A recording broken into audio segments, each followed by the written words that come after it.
আসসালামু আলাইকুম। আজকে আমরা দেখব সপ্তম শ্রেণীর গণিত বই প্রথম যে অধ্যায় মূলদ ও অম্লদ সংখ্যা। তো এখানে মূলদ ও অম্লদ সংখ্যা নিয়ে আলোচনা। আমরা মূলদ ও অম্লদ সংখ্যা নিয়ে যে আলোচনাগুলো দেওয়া আছে আমরা দেখব। তো প্রথমে আছে স্বাভাবিক সংখ্যা, পূর্ণ সংখ্যা, ভগ্ন সংখ্যা। যে সংখ্যাগুলো নিয়ে যে মূলদ সংখ্যা এ নিয়ে আলোচনা। তো 1 নম্বর যেটা দেওয়া আছে বর্গ ও বর্গমূল সংখ্যা। বর্গ ও বর্গমূল সংখ্যা বোঝানোর জন্য একটি ফিগার ব্যবহার করা হয়েছে। দেখেন একটা বর্গক্ষেত্র দেওয়া আছে যার কালো বল দেওয়া আছে 3টি করে, দৈর্ঘ্য প্রস্থ 3টি করে। এদের বর্গ কখন হয়? যখন কোনো চতুর্ভুজের 4টি বাহু সমান হবে এবং প্রত্যেক কোণ এক সমকোণ হবে, তখন কী হয়? বর্গ হয়ে যায়। তো এখানে বর্গ সংখ্যা কী আর বর্গমূল কী এটা বোঝানো হয়েছে। বর্গ সংখ্যা অর্থাৎ যেমন একই সংখ্যা যদি আমরা গুণ করি, দেওয়া আছে এখানে 3 গুণন 3, 3 গুণ 3 যদি গুণ করলে হবে কত? 9। তাহলে 9টা হচ্ছে এখানে বর্গ সংখ্যা। অপরদিকে 3 হবে কি? 9-এর বর্গমূল। তাহলে কোনো সংখ্যাকে সেই সংখ্যা দ্বারা গুণ করলে যে গুণফল পাওয়া যায় তা ওই সংখ্যার বর্গ এবং সংখ্যাটি গুণফলের বর্গমূল। এখানে উদাহরণ দিয়ে বোঝা আছে 4 সমান 2 গুণন 2, 2-এর উপর এখানে বর্গ সমান 4, 2-এর বর্গ 4 আর 4-এর বর্গমূল হচ্ছে 2।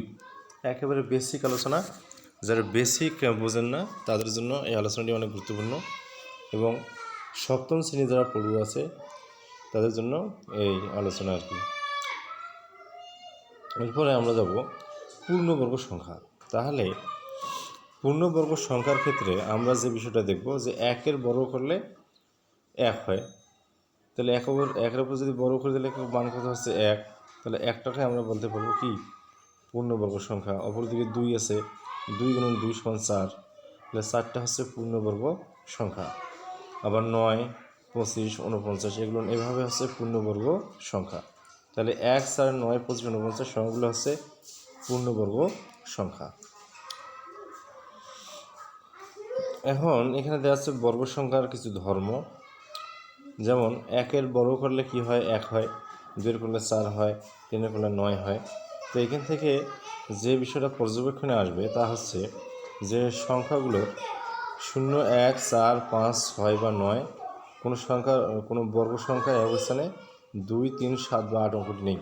মানে যে সংখ্যাটা পূর্ণবর্গ সংখ্যা হবে তার শেষে 2, 3, 7 বা 8 অঙ্কটা থাকে না, কিন্তু 0 থাকে, 1 থাকে, 4 থাকে, 5 থাকে, 6 থেকে বা 9 এরা থাকতে পারে।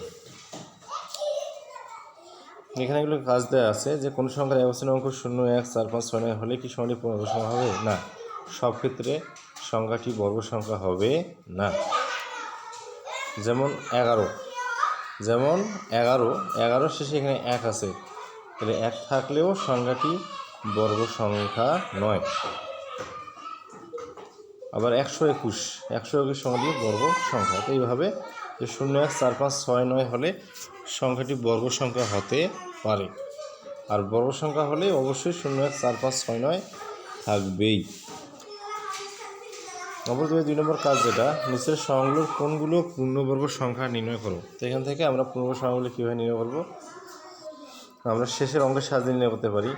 যেহেতু এখানে অঙ্ক দেওয়া আছে 0, 1, 4, 5, 6 বা 9, এগুলোর সাহায্যে বের করতে হবে সংখ্যাটি পূর্ণবর্গ সংখ্যা হয় কিনা। তো আজকে এই পর্যন্ত থাক।